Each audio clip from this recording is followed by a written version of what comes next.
Nah, lupa tadi nggak dari awal ya, ini di Metang.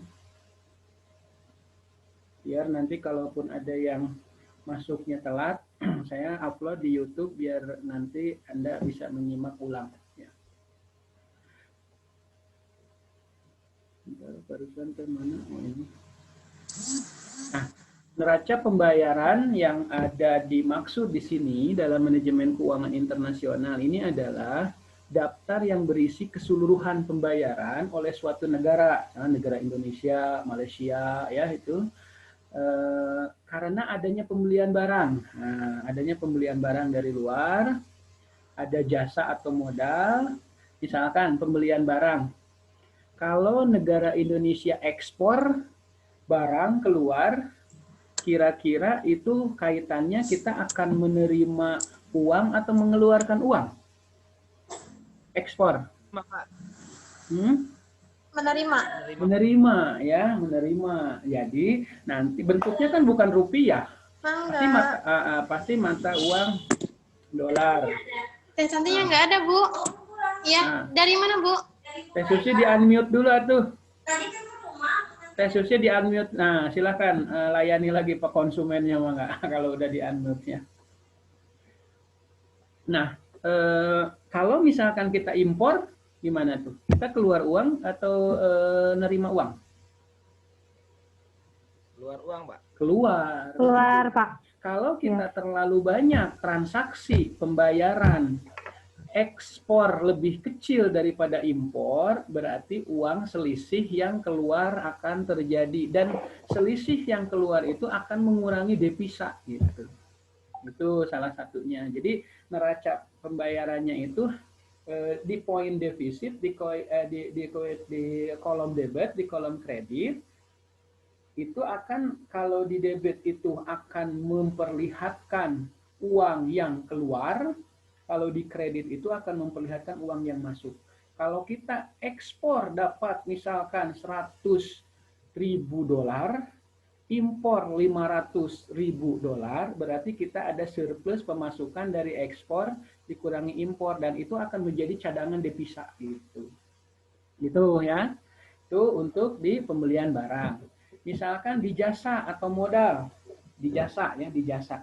Jasa itu misalkan gini, ini di Pasar Rija Lubis nih, di Pasar Rija Lubis, itu tenaga ahli di bidang tol yang kita ambil dari luar negeri, itu dibayar nggak? Digaji nggak Pak Sahrijal? Bayar, Pak. Dibayar. Pakai rupiah, pakai dolar. UMR-nya dia UMR mana? Indonesia atau mereka? Rata-rata tenaga ahli seperti mereka itu bayarannya gede. Kalaupun dibayarnya rupiah, gaji orang Indonesia mah 15 juta, misal mereka mah bisa sebulan 100 juta karena tenaga ahli. Kemudian kalaupun dibayar sama rupiah, nanti dia pulang ke luar negeri bawa rupiah enggak? Enggak kan, dia konversi dulu, dia tuker dulu dalam bentuk dolar. Dan dolar uang itu akan terbawa oleh mereka ke sana. Itu yang dimaksud dengan jasa. Biasanya jasa konsultan, pegawai gitu. Sebaliknya, orang Indonesia yang kerja di luar sebagai tenaga ahli, yang dibayar oleh luar itu juga akan pulang ke sini membawa dolar. Terlepas di sananya digajinya dengan yuan atau real atau mungkin ringgit ya, pasti dia akan mengkonversi dulu ke dolar dan di Jakarta akan dikonversi oleh rupiah. Uang yang dibawa oleh tenaga kerja kita yang ada di luar itu akan menjadikan devisa bagi kita gitu, akan masuk ke Indonesia. Makanya terlalu banyak tenaga asing di kita itu sebenarnya secara keahlian mungkin membantu, tetapi secara neraca pembayaran itu uang akan banyak keluar. Kalau saya menggaji Susi, kalau saya menggaji Anissa, kalau saya menggaji Sahrijal, itu masih mending karena pembelanjaan akan ada di wilayah kita. Tapi kalau kita bayar orang luar, itu pembelanjaan mungkin akan terjadi di luar dan uang akan dibawa ke sana. Itu salah satu jasa. Makanya sebetulnya jangan terlalu banyak dan harusnya ada pengalihan teknologi secara bertahap supaya beberapa tahun ke depan kita tidak terlalu terpaku ke tenaga asing, jasa orang luar, karena itu akan mempengaruhi neraca pembayaran gitu ya. Kemudian modal saat orang Korea, orang Jepang investasi di Indonesia, dalam jangka awal kita menerima dana nih tambahan karena ada orang luar investasi ke kita. Tapi intinya orang investasi itu kan pingin untung ya, pingin untung. Misalnya Pasar Hijau orang Jepang investasi di tol di kita di Indonesia. Mereka kan pingin punya untung. Nah, pada saat tol ini sudah merasakan keuntungannya, investor dari Jepang itu kan juga sama mendapatkan keuntungan. Oke, pada saat dia melalui rapat pemegang saham dapat keuntungan, dia bawa ke Jepang, kan nggak mungkin bawa rupiah, konversi lagi. Nah, itu akan terambil lagi ke sana. Gitu. Nah, sekarang kira-kira bukan konsultan ya, kalau tenaga Indonesia yang kerja di luar itu bukan setahap konsultan, biasanya pegawai rendahan, walaupun ada juga konsultan. Tapi kalau orang luar negeri kerja di kita banyak yang di kelas atas konsultan. Buktinya apa? Para pegawai Indonesia yang kerja banyak di rendahan, misalkan TKW, TKI, itu kan tenaga rendahan, orang kita yang kerja di luar. Pada di Arab, misalnya, di Hong Kong, di Mesir, sebut saja kerja di Hong Kong. Digajinya sama mata uang mana? Mata uang Hong Kong kan? Mereka kirim ke keluarganya di Indonesia dengan gaji UMR dari Hong Kong, mata uang Hong Kong, dan dikirim ditransfer ke keluarganya, dikonversi ke rupiah. Nah, mata uang yang dari luar masuk ke kita ini itu menjadi cadangan devisa. Ya, makanya TKW, TKI sering disebut dengan pahlawan devisa karena dia mengeruk keuntungan yang dibawa ke, tapi yang tadi masuk dalam bentuk mata uang asing ke kita ngan sabaraha, ari urang ngaluarkeun ka tenaga anu ahli kode itu sabaraha. Jadi menggerus keluarnya itu lebih banyak kan kita keluar gitu. Jadi kalau bicara neraca pembayaran nanti banyak defisitnya nih dari sisi jasa atau modal tenaga kerja mah gitu. Cuma kalau tadi dari pembelian barang, mungkin Indonesia masih banyak ekspornya daripada impornya. Jadi di situ kalau banyak ekspor daripada impor, berarti kita ada surplus dari transaksi neraca pembayaran barang. Cuma kalau dari jasa pegawai nih, sebetulnya banyak defisitnya gitu ya. Gitu. Paham sampai sini? Neraca pembayaran Indonesia ada surplus, ada defisit. Kalau defisit berarti mengeruk devisa. Kalau surplus menambah cadangan devisa nantinya gitu ya. Nah, kayak gini tuh kasus-kasus yang bukan sepele ya, kasus kecil. Bagi Bapak Ibu yang punya uang ya atau artis sebut saja, biasa suka jalan-jalannya kan ke luar negeri. Nah, itu akan menggerus devisa karena dia jalan-jalan ke luar negeri akan menukar dulu kan ke dolar ya gitu, dan uang itu akan dibelanjakan di luar kan gitu. Berbeda kalau sekarang Pak Yayang punya bisnis, orang Indonesia cek kasarna mere gede oge perputaran akan ada di wilayah kita juga gitu. Kalau ini kan dibawa keluar, itu artis-artis yang memang sih secara pribadi memang duit-duit manehanana, hak-hak manehanana, tetapi secara nasionalisme kita kenegaraan harusnya punya jiwa nasionalisme itu sanesku perang hungkul, sanesku namanya toleransi hungkul. Tapi saat Indonesia apalagi dolar lagi terdepresiasi misalkan 16.000, ya malah jalan-jalan keluar, makin terdepresiasi atuh. Kenapa? Karena stok devisa mata uang dolar lagi sedikit karena ada hukum permintaan penawaran, jadi permintaan dolar tinggi, orang malah jalan-jalan, makin terpuruk tuh cadangan devisa. Tapi kalau kita cadangan devisanya tinggi mah, makanya biasanya mata uang kita terdepresiasi juga salah satunya dipengaruhi oleh devisa dari negara itu. Kalau Amerika kan devisanya kuat, dari ekonominya kuat, sehingga dia artinya bisa mempertahankan mata uangnya itu, gitu kan. Tapi kalau misalkan kita sepakat mah, nggak terpaku ke dolar ya, nggak terpaku ke dolar. Kayak Amerika, Eropa punya euro, jadi dia bertransaksi di wilayah dia itu nggak pakai dolar, sehingga dolar tidak ada demand, tidak ada permintaan mata uang dolar. ya, ada euro kan gitu. Coba di Asia Tenggara ada gitu, sehingga saat kita beli di Vietnam nggak ada demand tentang dolar, sehingga nanti kan hukum permintaan. Kalau mata uang dolar banyak diminta, maka mata uang dolar merasa demand-nya itu banyak yang minta nih, tahan harga lah istilahnya, mas sok tuh naik naik naik gitu. Yang kedua kan cadangan di negara kita semakin sedikit, ya. Kalau orang banyak nyimpor, mata uang yang ada di negara cadangan devisa keambil karena dia nggak mau pakai rupiah kan gitu. Gitu. Sampai sini paham dulu.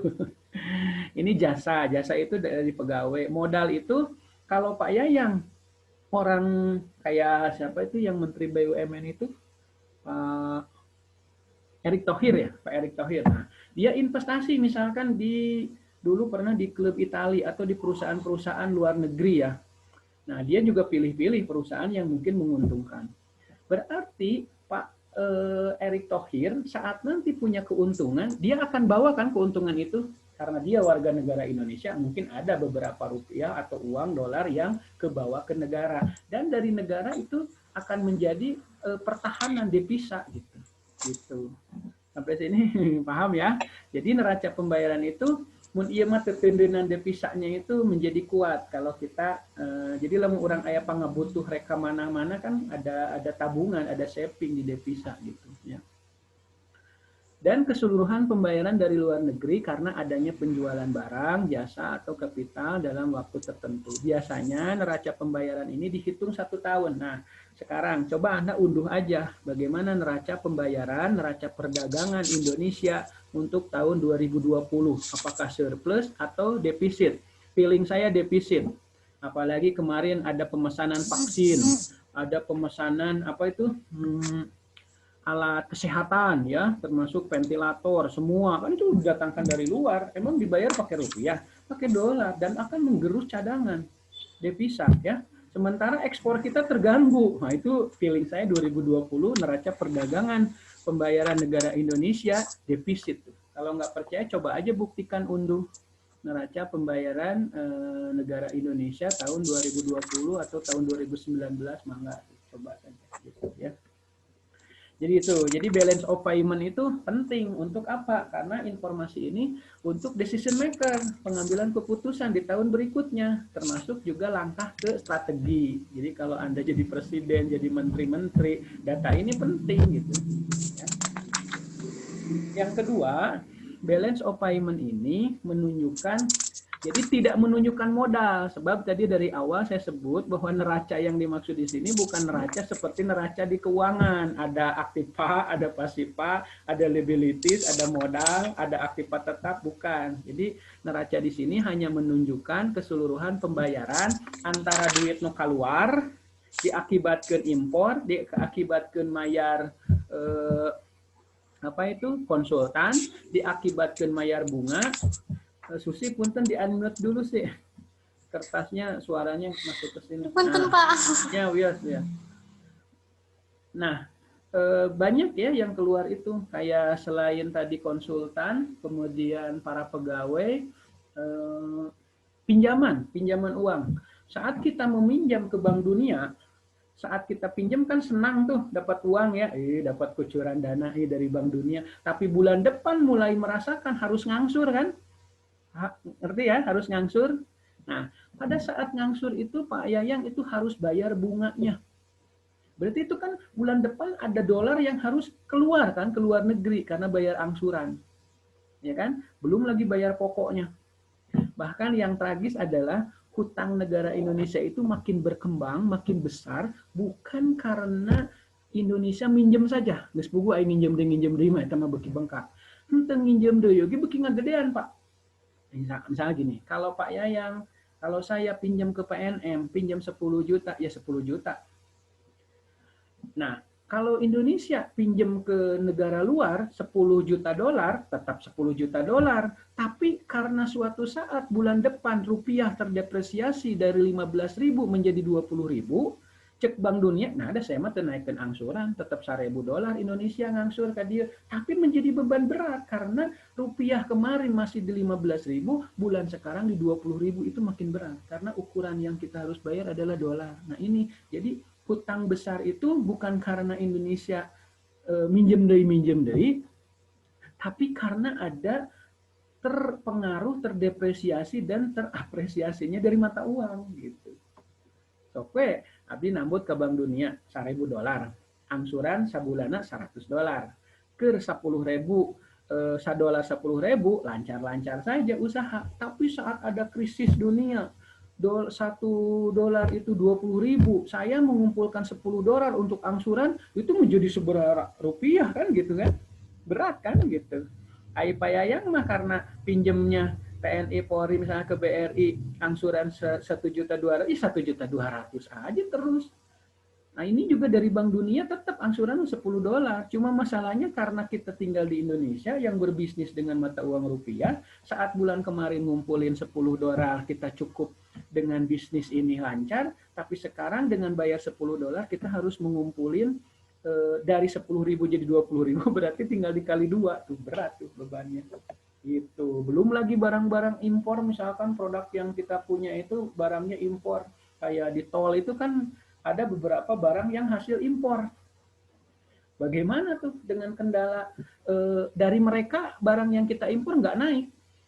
Misalkan tetap kok $100, tapi karena rupiah terdepresiasi, beli $100 kan jadi berat tuh.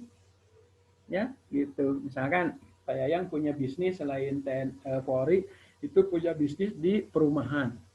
Tapi sebagian produk yang ada di perumahan itu harus impor, tidak ada di Indonesia. Oke, Pak Yayang bisnisnya nggak ada masalah. Orang dari supplier Pak Yayang di negara Kanada juga nggak ada masalah dengan Pak Yayang. Tetap jual harga segitu dolar, bulan kamari $100, bulan sekarang tetap $100. Tapi yang jadi masalah bulan sekarang Indonesia terdepresiasi mata uangnya. Sehingga untuk mengumpulkan $100 Pak Yayang jadi susah payah nih di bisnisnya. Padahal cek orang Kanada, ada saya mah naikkan Pak, pakai kudu ngeluh. Iya, saya juga tidak ngeluh dengan Bapak, cuma negara kami. Nah, ini juga berpengaruh. Gitu. Jadi bisnis internasional itu lebih sulit, bukan hanya ada banyak kompetitor, bukan hanya lintas negara, tapi ada perbedaan dari mata uang itu yang sulitnya itu. Jadi kalau saya punya perusahaan ya di Sumedang besar, saya mau buka di Majalengka, ya itu kan saya mata uang sama-sama rupiah, ya. Buka cabang di Papua sama-sama rupiah, tapi saat kita mau buka cabang di Singapura itu kan mata uang udah berbeda. Jadi itu ada yang PNM buka misalnya di setiap kecamatan, standar desain kantornya udah sama, mata uang yang dilepas di sana udah sama. Tapi kalau sudah buka di Singapura, di Brunei, udah perizinannya berbeda, mata uang yang digunakannya juga berbeda. Jadi ada hal-hal yang dinilai selain dari manajemen keuangan yang kita pelajari di semester 3. Ini lebih ke internasional karena lebih ada fluktuasi dari mata uang gitu ya. Oke.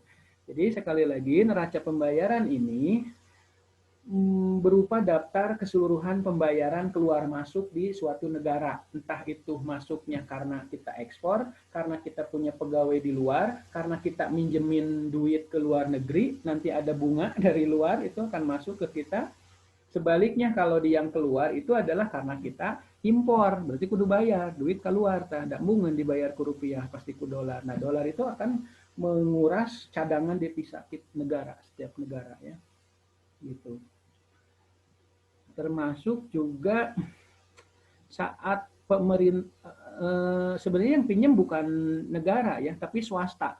Tapi karena ada semacam apa ya, kalau di bank mah itu teh corporate garansi atau personal garansi. Jadi seseorang mau pinjam karena jaminan kepercayaannya kurang, maka dijamin oleh Pak Yayang. Ada personal garansi itu namanya ya. Sok we pasihan bilih aya nanaungna abdi we nu janten jaminanana, itu personal garansi. Nah, saat perusahaan swasta dikasih pinjaman sama pihak luar, ya, itu kan karena ada di wilayah negara harus ada personal garansi atau corporate garansi atau government garansi dari negara terkait. Nah, pada saat swasta itu macet, nah yang jadi punya beban kan negara kita. Makanya beberapa hutang yang dimiliki oleh negara itu sebetulnya bukan hanya pinjaman negara, tapi hutang swasta yang nggak sanggup dibayar salah satunya, ya gitu. Ya, kan jadi beban pemerintah, jadi beban rakyat kita, karena yang ngeluarin adalah government garansi gitu. Ya. Oke, sampai sini ada pertanyaan dulu.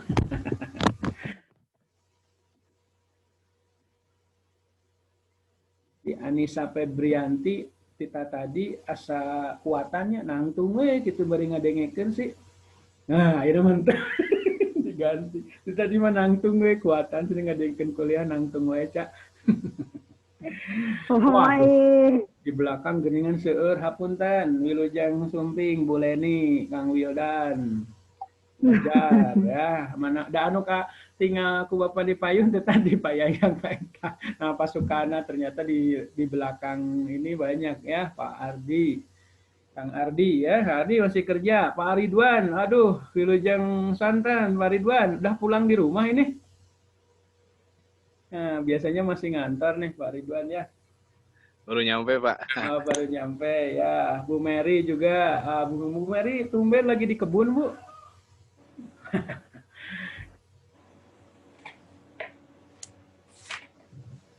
Kang Abdurrahman, Kang Cecep, kemudian Irma, oh banyak udah yang masuk ya. Nita, alhamdulillah ya, sudah semua berarti ya. Nah, saya nggak sadar semua, kirain tadi itu berlima aja Pak ya yang di depan, ternyata di belakang banyak ya. Susi, Anissa, Kang Ridwan sekarang di depan. Dari tadi menyimak ya Pak Ridwan dan yang di belakang, barangkali ada yang mau ditanyakan sampai sini. Nah, kalau Salah tidak menyimak, Pak. Iya.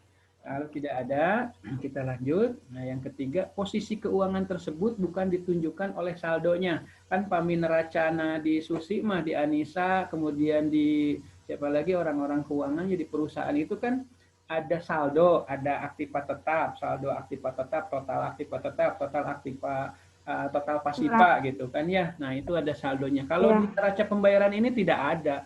Paling-paling nanti ada selisih surplus, kalau surplus akan menjadi cadangan devisa, tetapi nanti akan dinolkan, dibalenkan setelah disimpan di cadangan devisa. Kalau defisit akan menggerus saving cadangan devisa. Kalau terus-terusan defisit, cadangan devisa kita habis, seperti tahun berapa ya, 97 tuh waktu moneter, itu kan terdepresiasi ya rupiah sampai di 16.000 waktu itu dari 9.000 kalau nggak salah.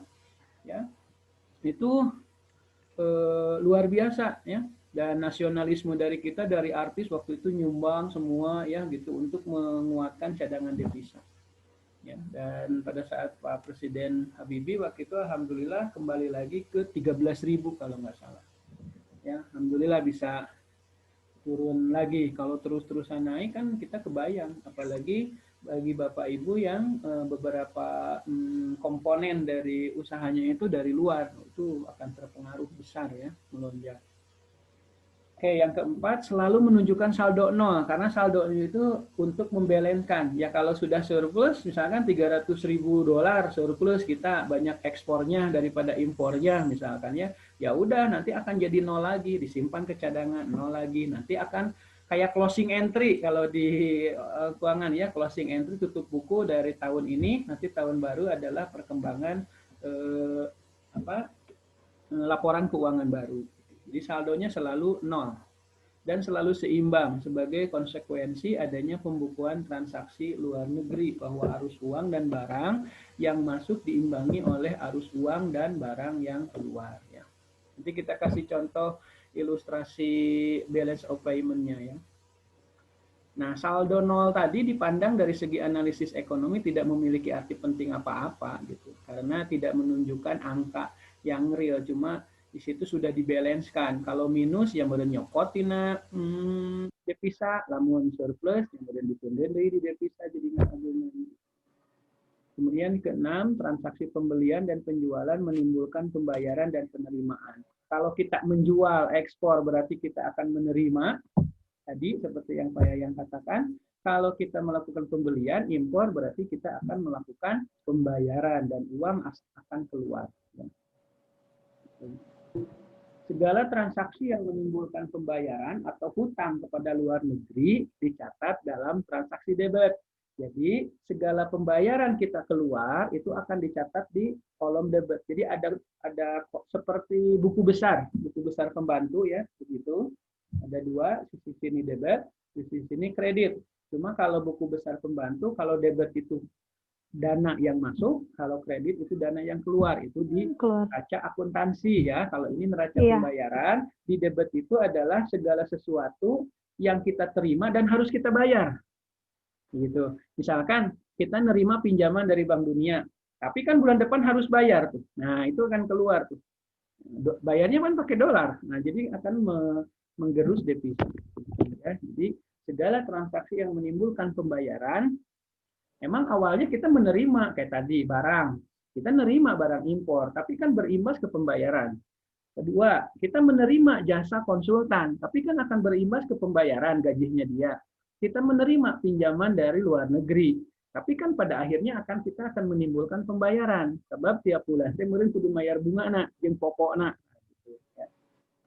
Saya menerima pinjaman dari PNM, enak, tapi kan berkonsekuensi bulan depan harus menimbulkan pembayaran. Nah, jadi segala transaksi yang menimbulkan pembayaran atau hutang kepada pihak luar negeri ini dicatat dalam transaksi debit. Ya. Sedangkan yang menimbulkan penerimaan atau tagihan kepada luar negeri, misalkan kita ekspor, kita ngirim konsultan ke negara Kanada, misalkan dia nggak punya pegawai yang seperti ini, Indonesia punya, itu akan menimbulkan penerimaan.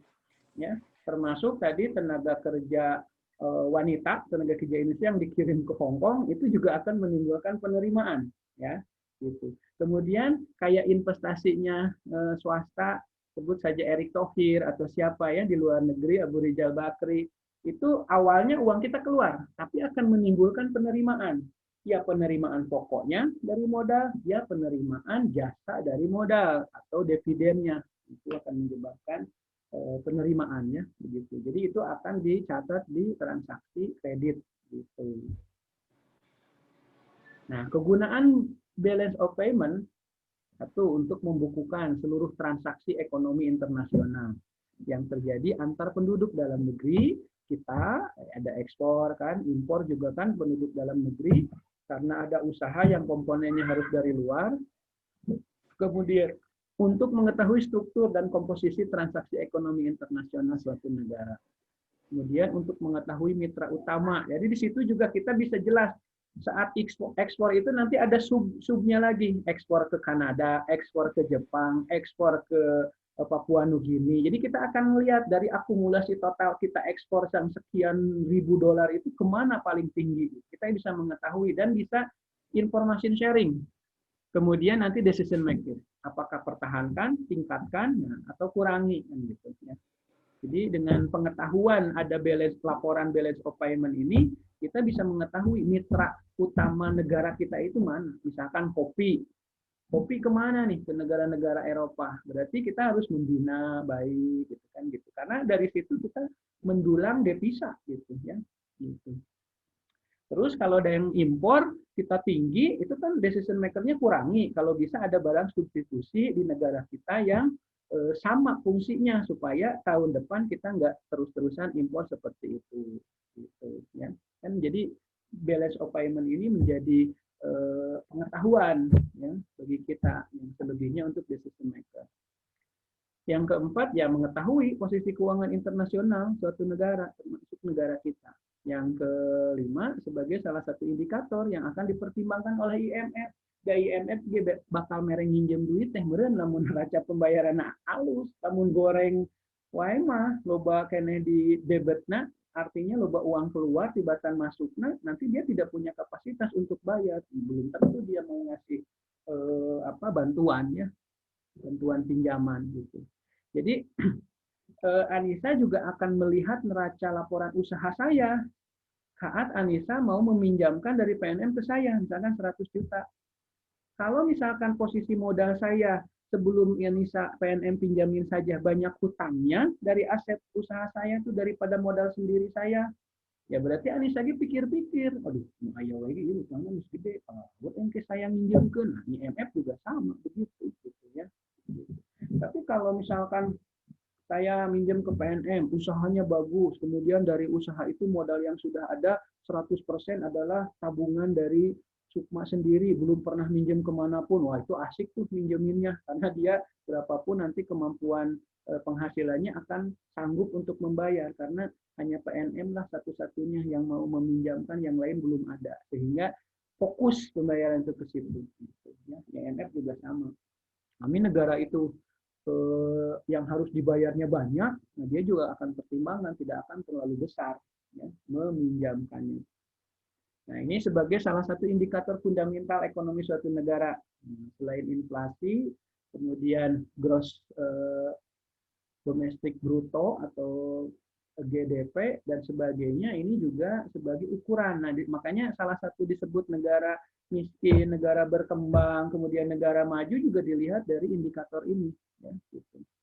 Mereka yang disebut negara maju selain perekonomian kuat, kemudian kota-kota besarnya cek kasarama gedung-gedung nage aralus, kemudian IPM pendidikannya, kemudian pola pikirnya, salah satunya juga ada indikator ini, ada inflasi, tingkat inflasinya sekian, pertumbuhan perekonomiannya sekian. Kalau kita kan kemarin COVID aja minus kan, minus -4. Pada saat normal saja kita pertumbuhan ekonominya 4%.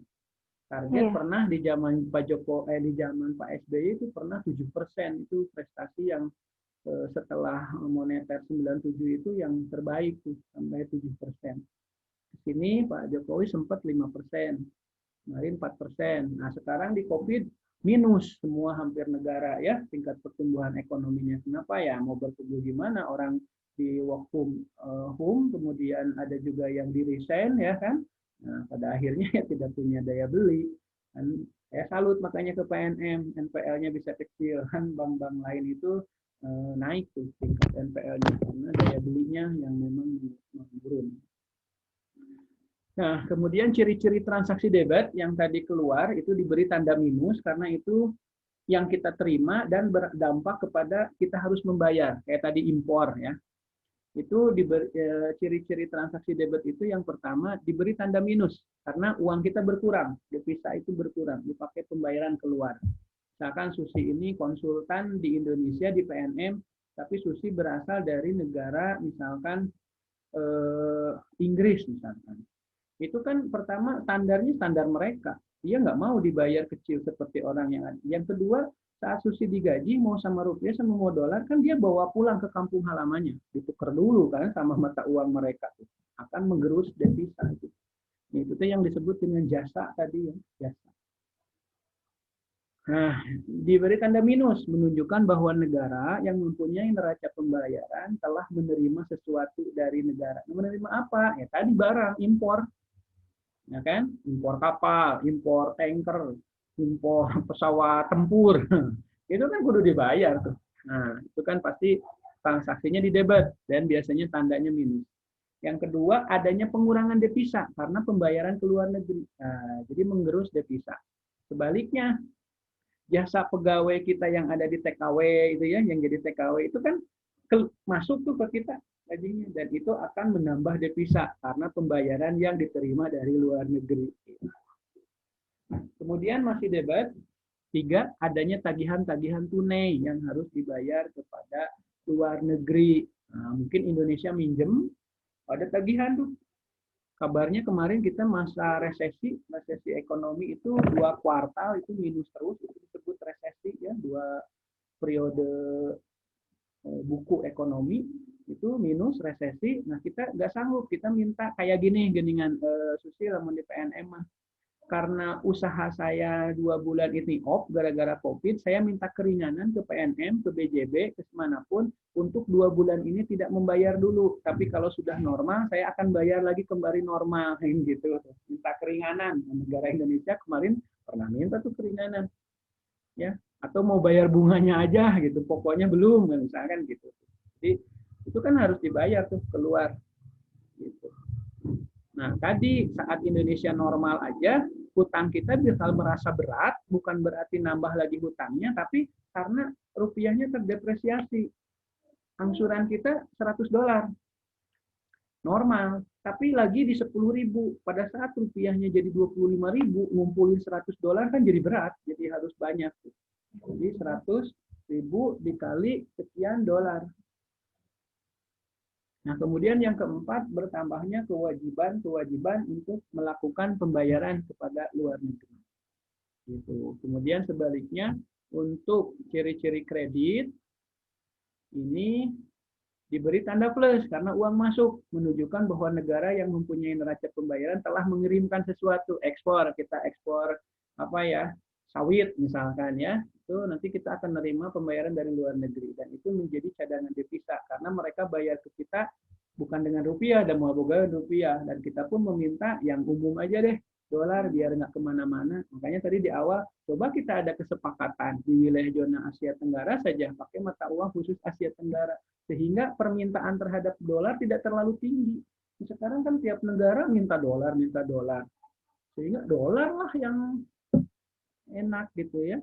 Gitu. Kayak Eropa punya mata uang sendiri, bahkan Cina rencananya dengan Rusia mau pakai mata uang sendiri untuk berbisnisnya gitu, tidak dengan dolar gitu, supaya tadi dominasi dolar oleh semua negara itu tidak terlalu terdominasi, sehingga kalau tidak terdominasi, ingat hukum mikro, tidak terlalu banyak yang meminta dolar dan dolar tidak akan menjadi sebuah hal yang dominan lagi gitu.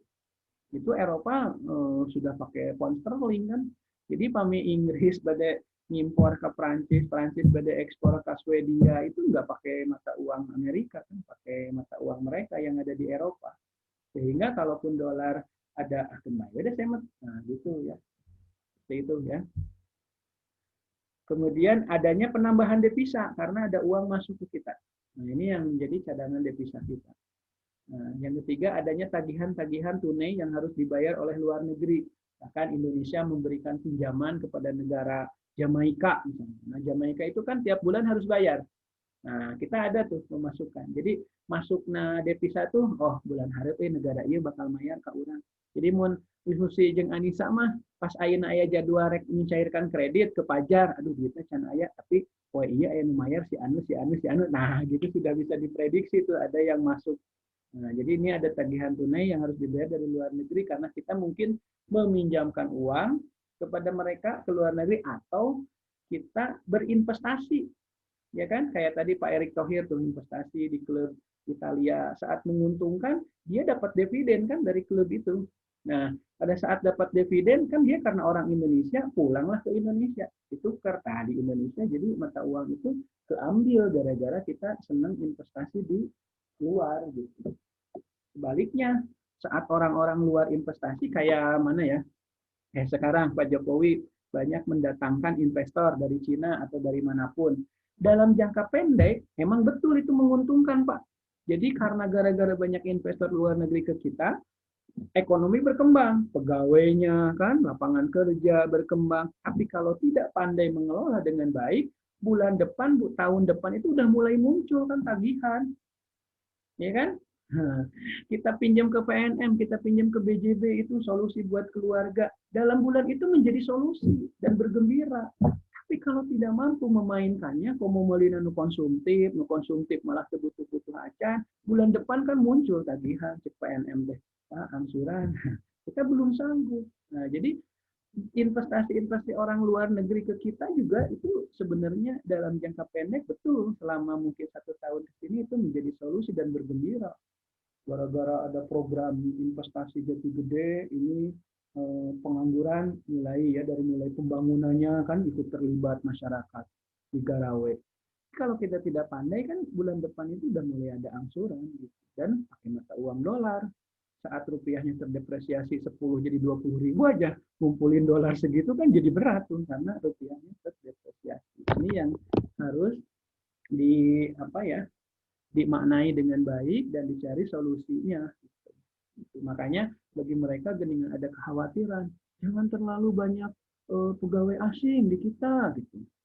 Ya, itu bisa menjadi benar, bisa menjadi salah. Bisa menjadi benar karena memang akan ada kewajiban membayar, bisa menjadi salah juga mungkin saja saat ini mau nggak mau karena kita belum punya keahlian di bidang ini, kita harus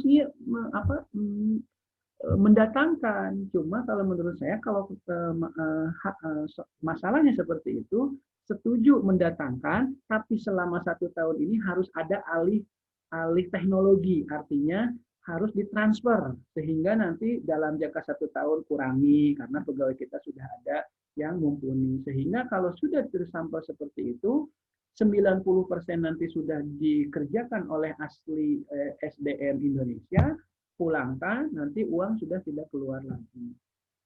Memang kondisinya kita tidak terlalu memahami ya. Kalau kita kan khawatirnya, wah banyak tenaga asing dari luar. Ini kan pertama mengancam SDM kita, yang kedua, uang itu akan lari keluar karena harus bayar. Yang selanjutnya mungkin bisa jadi benar, mungkin saja memang kondisi sekarang, kalau kata pemerintahnya, sok atuh ayak mah pegawai di Indonesia nu bisa iya kan can aya. Nah, kalau itu bisa menjadi benar keputusan itu, tapi harusnya ada strategi tahap 6 bulan harus alih teknologi, jadi ke SDM kita, sehingga 2 tahun 3 tahun mulai dilepas dan murni lah, sehingga dibayar ke orang mah tong boro murah bisi mahal dia keun bae dalam ahlina pajar, tenaga ahlinya kan pajar akan membelanjakan di negara kita sendiri, rek piknik ke Bali, rek piknik ke Kalimantan, kan uang akan berputar di sekitar kita. Tapi kalau pajar orang luar negeri saat digaji itu, pajar kan mudik tuh ke negaranya. Di negaranya kan mungkin membawa rupiah 100.000 kan, kemudian di Jakarta atau di Makassar tuker heula, kemudian tadi semua bawa bentuknya udah dolar, dan itu akan menggerus devisa gitu ya. Nah, ini kemudian bertambahnya hak untuk menerima pembayaran dari luar ya.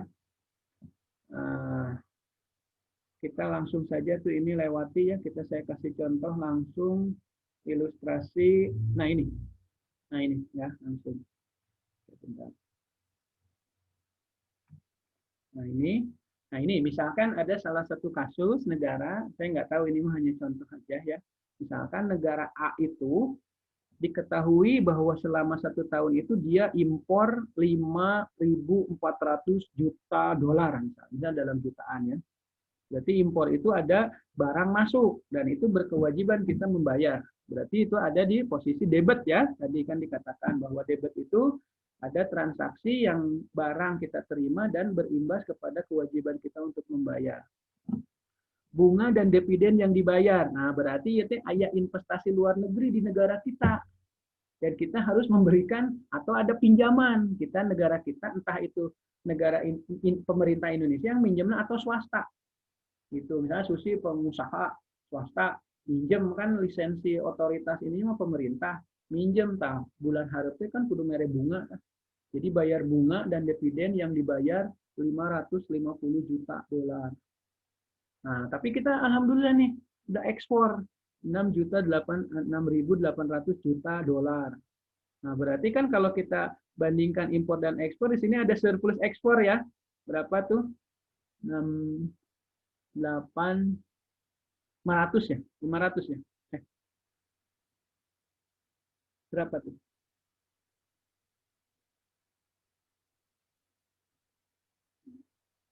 Itu Cak. 1.400 ya? Nah, 400.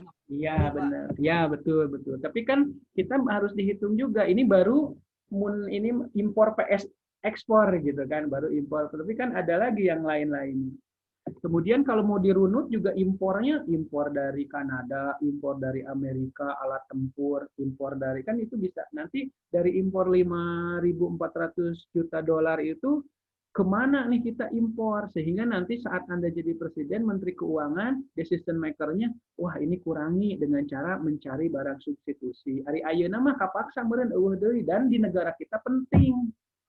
Misalkan kita alutsista tertinggal sama negara tetangga, untuk memperkuat, jadi nominasi, ini mah wajib diimpor ya. Nah gitu.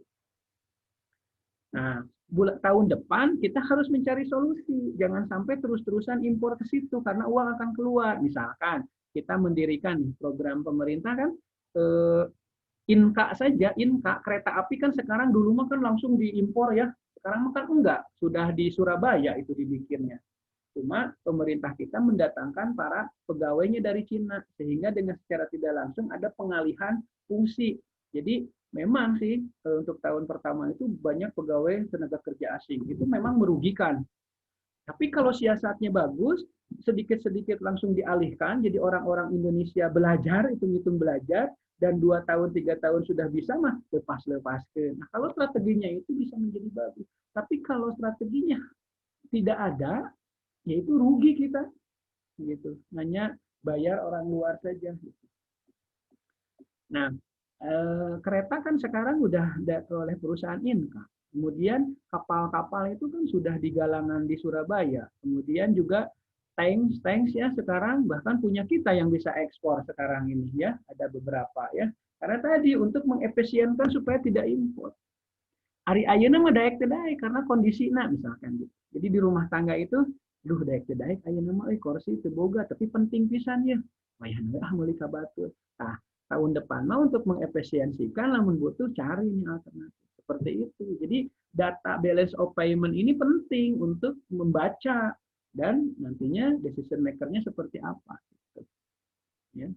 Ekspor, misalnya dari 6.800 juta dolar itu ternyata hampir setengahnya 3.000 juta dolar itu ekspor kita ini dari migas. Nah berarti kan yang harus kita pertahankan migas. Terus negaranya kemana gitu. Jadi intinya dari balance of payment ini selain memperlihatkan surplus defisit, nanti ini memberikan gambaran mana yang harus dilakukan perlakuan lebih, perlakuan biasa, perlakuan seperti itu. Kemudian misalkan contoh ilustrasinya lagi, bunga dan dividen yang diterima. Oh, kalau ini kita investasi di luar. Ada dividen yang dibayar, kayak tadi Pak Erick Thohir di sana ya. Kemudian dijual lagi Inter Milannya di sana, berarti kan modal ada lagi yang masuk kas negara. Kemudian jasa-jasa yang diterima. Coba kita masukkan ke balance of payment ya. Nah, impor pasti di debit nih karena uang keluar. Bunga dan dividen yang dibayar juga pasti keluar. Kemudian jasa-jasa yang diterima juga pasti keluar karena konsultan yang kita terima itu akan berimbas pada akhirnya ke pembayaran karena harus digaji. Berarti poin yang masuk ke debit adalah impor, kemudian bunga dan dividen dibayar, kemudian jasa-jasa yang diterima ini pasti masuk debit. Sementara yang akan masuk kredit itu uang masuk ke negara kita adalah ekspor, kemudian bunga dan dividen yang diterima, kemudian pinjaman yang diterima. Kalau pinjaman yang diterima ini akan berdampak ke pembayaran. Coba kita lihat jawabannya. Ini ada juga kasusnya ya tambahannya. Coba aja difotoin dulu Pak supaya nggak lupa. Kemudian saya jawab hasilnya. Nah ini kalau dibuatkan dalam balance of payment, nah, buatkan balance of payment pertanyaannya. Nah ini, tadi kan ada impor, tadi Bapak Ibu yang sudah difotokan, lihat dulu itunya di kasusnya. Ini ada impor tuh, pasti di debit karena impor barang yang kita terima akan berimbas kepada konsekuensi kita bayar hasil impor. Penerimaan jasa tadi 1.350. Dan ini keluar semua nih, bayar. Berarti bayarnya di mana? Nah, di kas negara, melalui Menteri Keuangan, dan itu akan menggerus devisa. Ya. Kemudian, nah kalau yang ini ekspor, nah alhamdulillah nih surplus 1.400 tadi betul Pak Sukana siapa yang jawab. Tapi di pemberian jasa, orang loba mayar pegawai di luar konsultan, jadi orang mayar daripada orang Indonesia yang di luar cuma 500 dia kemudian TKW unggul buat. Nah, iya mah kan mahal. Jadi kita defisit di sini mah, di sini alhamdulillah. Kalau dua akun ini defisit semua, maka neraca berjalannya di sini rugi. Nah, ini neraca berjalan itu adalah yang dari impor dan jasa gitu ya. Dari perlakuan bisnis. Nah, ini rekening berjalan. Ada bayar bunga dan dividen dibayar. Berarti nanti ada pinjaman dari luar yang masuk ke Indonesia dan setiap bulannya ada bunga dan dividen yang harus dibayar. Ya. Jangan Pak Yayang investasi di Jati Gede atau di Tol. Kan berapa miliar tuh. Dan tiap tahun kan tiap ini harus punya dividen dia juga kan dari Bina Marga, dari Jasa Marga itu. Nah, Dia terima orang Jepang, orang Singapura, orang mana kan dibawa ke negaranya bentuknya dolar. Nah, ini juga akan tergerus. Jadi bunga dan dividen dibayar. Pami ieu mah bunga dan dividen diterima. Ini kita yang meminjamkan keluar baik swasta maupun negara, government atau investasi tadi swasta kayak Pak Erick Thohir ini ada dividennya nih. Kalau tadi mah pokoknya, kalau ini dividennya. Nah, sehingga rekening berjalan di sini yang keluar rekening berjalan itu hasil dari transaksi barang, jasa, ya. Dari bisnis lah, orang negara kan bisnisnya begitu. 7.300 juta dolar. Sementara yang masuk 7.800. Nah, ini kan surplus tuh, Pak, 500 juta dolar ya. Nah, inilah yang akan menambah cadangan devisa, Pak Yayang. Nah, kalau negara dari rekening kolam seperti ini terus, bagus tuh. Dan biasanya akan menuju ke negara maju. Karena cadangan devisanya tiap tahun nambah. Negara miskin mah pasti di neraca ini aja pasti minus terus tuh. Nah, minus terus. Beberapa bisa nabung kan dari cadangan devisanya ya. Nah, mungkin minusnya impornya gara-gara misalkan dia impor alat perang karena di negaranya perang terus diimpornya bayarin, ai ekspornya kurang, diancur-ancur, udah perang teh kan gitu kan. Jadi kacau tuh. Kacau kan gitu. Ai kita mah di sini leuheung banyak ngimpor oge. Ngimporna misalkan alat untuk penanaman pertanian. Jadi produktif nantinya gitu. Nah, yang bahaya itu kan kayak di negara-negara Afrika, dia impor untuk perlengkapan perang saudara. Nges diimpornya bayarin, ekspornya kurang, nges diimpor teh bayarin gecan lunas, ala lancur, udah perang teh gitu kan. Itu beki miskin lah itu negara. Nah, kalau negara maju mah kan impornya sedikit. Kayak misalnya Jepang. Impor minyak mentah, murah.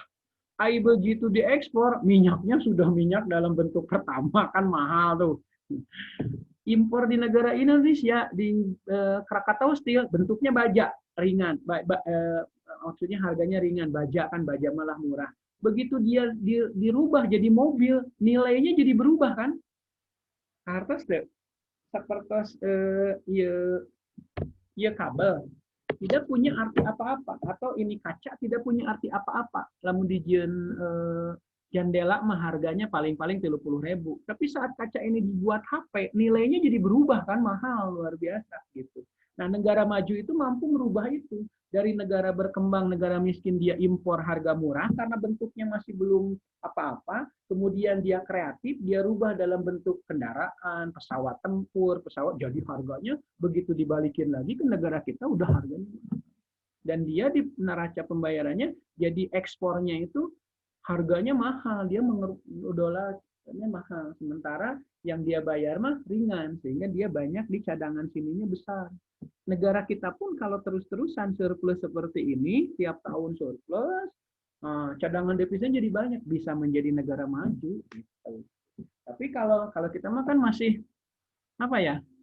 Ya kadang-kadang surplus, tapi kadang-kadang defisit. Kadang-kadang surplusnya sekali, defisitnya 3 tahun berturut-turut. Jadi masih labil gitu Pak Yayan. Gitu ya. Kemudian ada pinjaman yang diberikan. Ini pinjaman yang diberikan, ini keluar ya. Ini sudah mau ada ya. Nah, intinya, ini kan tadi jadi 0 nih. Nih, yang 500 tadi ini akan menambah cadangan devisa, ya.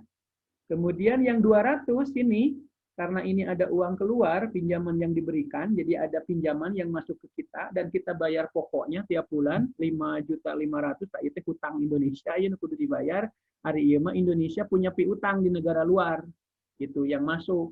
Nah, mayar keluar jeung tagihan nu asup lobaan kene anu keluar. Jadi minus nih 200. Jadi kita mah surplusnya 300 sebenarnya karena tadi dari perdagangan ini dan jasa surplus ya 500, tapi karena kita minus di pinjaman yang diterima dan pinjaman yang diberikan, jadi surplus ke devisa ini adalah 300. Alhamdulillah 300 juga. Nah, ini artinya di sini posisi neraca pembayaran negara tersebut surplus 300 miliar rupiah. Kalau tadi ininya balance saja, pinjaman yang diberikan sama dengan pinjaman yang diterima, nah berarti kita surplus 500 miliar rupiah. Gitu. Yang Yang bahaya itu adalah minus, di sininya minus, di sini minus, minus. Nah, biasanya itu negara-negara miskin tuh, hancur tuh. Ya, hancur. Jika nanti hutangnya, cadangan devisa udah ada, hutangnya besar, kayaknya nanti negara lamun di perbankan bisa dieksekusi ya, diambil negara naoge jeung rakyat gitu kan ya. Gitu. Bapak Ibu sampai sini paham atau pusing? Insya Allah, Pak. Nah, insya Allah ya, percayalah Fajar. Jadi neraca di sini hanya bukan, makanya tadi tidak ada saldo total, berbeda dengan neraca laporan keuangan ya. Di sini neraca pembayaran hanya memperlihatkan alur masuk dan keluar dalam suatu negara. Masuk itu diakibatkan karena kita ada barang ekspor yang keluar dan berdampak ke pemasukan impor, kemudian ada jasa-jasa. Karena uang diterima itu tadi tidak hanya dari ekspor impor, ada dari jasa.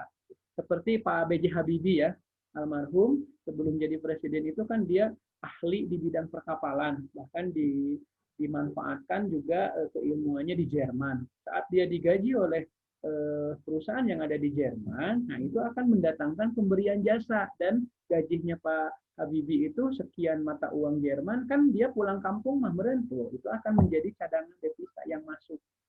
Tapi namun perusahaan kita banyak menggunakan konsultan dari luar, kan mereka kudu dibayar, nah itu akan keluar gitu. Makanya jangan terlalu banyak konsultan, kalaupun ada dalam jangka panjang itu alih teknologi, alih ilmu gitu harusnya, tong dibiarkan kita terus-terusan gitu. Gitu. Jadi pemerintah itu harus paham ke situ, terutama barangkali di antara Bapak Ibu ada yang jadi anggota DPR di bidang ininya harus paham pemerintah ini gimana gitu, jangan terlalu banyak. Tujuannya apa? Kalau tujuannya mau sekedar alih ilmu, alih teknologi, mah enggak. Tapi dalam jangka waktu berapa tahun akan beralih menjadi SDM Indonesia semua. Nah, kalau begitu silahkan. Jangan sampai terus-terusan. Ya, uang terus keluar, Pak. Gitu.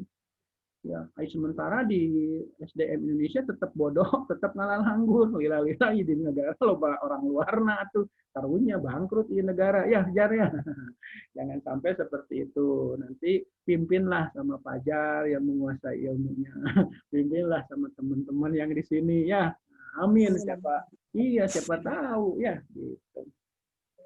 Baik Bapak Ibu, kalau di saya sudah hampir maghrib, Bapak Ibu juga mau melaksanakan sholat mungkin, dan sudah 1 jam lebih, mungkin tadi dari jam 4.45 ya tadi. Tapi kalau memang mau ada yang ditanyakan dulu silahkan, karena sebenarnya masih ada slide setelahnya, termasuk ada soal latihan, tapi pilih males di pasihan soal tugas mah, bios wae, ngan pilih pada ayat patarosan mah enggak. Tapi dah kabayangnya, Pak Yayang tadi, Kang Fajar, Anissa, yang lainnya ya, kabayang ya. Mudah-mudahan walaupun sedikit, tapi paling tidak bisa ada sedikit gambaran lah, anu terang di kelas iya yang menjadi anggota DPR, di komisi-komisi yang membawahi ini ya, keuangan internasional. Nah paling tidak kan kita paham, sehingga mengawasi eksekutif, Menteri Keuangan, Menteri apa ya, perekonomian, kita bisa memahami nih gitu. Kalau bisa memberikan komentar teh, wah bener ya anggota DPR teh. Bisa jadi Pak Syahrizal pensiun dari situ jadi anggota DPR dari Medan. Nah, gitu ya Pak Lubis ya. Amin ya, mudah-mudahan. Bapak Ibu, mangga pilih aya nu bade ditaroskeun. Baik, kalau tidak ada, saya kira cukup ya. Mohon maaf dari saya apabila ada kekurangan, kehilapan, dan kesalahan. Kalaupun ada benar, itu dari Allah. Kalaupun ada kesalahan, itu karena kebodohan dan ketidakmampuan dari diri saya. Ya, terima kasih. Billahi taufiq wal hidayah. Assalamualaikum warahmatullahi wabarakatuh. Waalaikumsalam warahmatullahi wabarakatuh. Pilih badai diskusi mah, Anissa mangga, ke Bapak mau wakat di Pareman, Pak Ridwan mangga lajang tuh. Mohon mangga Pak. Enggak, Pak.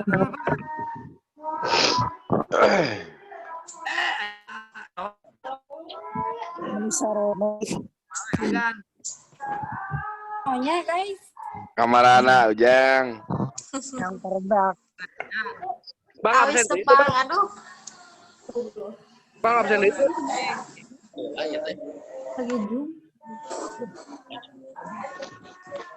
Bang absen itu. Terus cekap Apa gitu. absen di chat?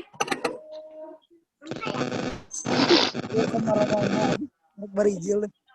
Mana kan aya opatan. Pajar. Iya, Pajar ya dong. Ya, Mana? coba jelema. Allah, Bisa kudu 4. kurang ker di pasar ya aduh ya teh. Bu Dianis. Kemarin. Ada dia. Pedagang kuliah dia. Dagang asin. Nah, cuman di taman sila itu. Kayaknya Bu Dianis kesiangan. Ini kadenya mau cumi Pajar. Anjing arek nutup ae kena nutup ting kunaon. Terima kasih.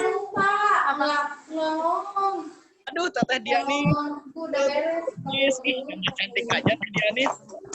Kasih mama ngadoin ka mana Lu deui. san euy. Bener teh. Ngadoin futsal ieu mah Ada kumaha. itu udah beli. Ya, Dianis kemana aja teh Dianis? Ada aja. Dianis. Awas ibu saya bawa kumpul. Geus san ieu. Masih, friends. Ada yang Dia mah. Saudaranya bade sama kila. Aduh, guys.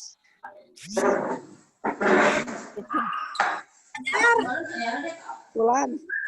Kemana wae? Aduh. Ya, yang di pasar wae aduh ngahiji jeung asin wae amangna beli.